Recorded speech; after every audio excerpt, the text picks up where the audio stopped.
So a lot of times I get asked, like, how did you get on Columbus Neighborhoods? How did you become the co-host of that show? It's actually kind of an interesting story. So back in 2014, Marshall Shorts and I, we co-created a book called From This Moment On. And to celebrate that, we produced a huge show here in Columbus where me and several of my friends would be performing. And so there was a lot of buzz around the show. It was a big deal.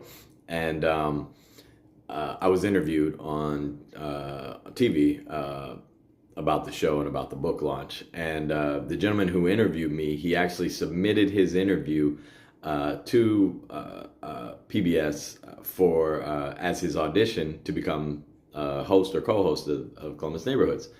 They watched the audition, his audition tape, and they thanked him, and then they asked him, "Can you get us in touch with the gentleman you were interviewing? Can you get in touch with me?"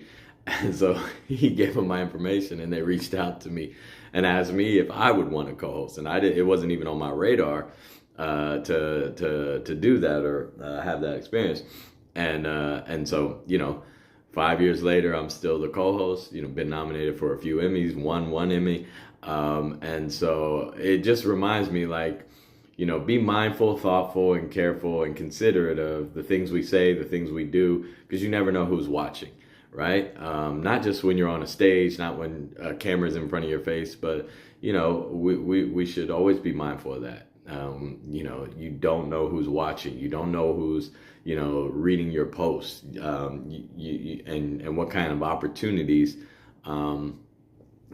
can come or go because of something we say, something we do, something we post online. So we always have to be mindful, thoughtful, and careful of that. And I'm not saying that we always have to be on, like, I don't ascribe to that. That's a lot of stress, a lot of pressure. But we do have to be mindful and thoughtful and careful of the things we say, the things we do, the things we post, because you never know who's watching.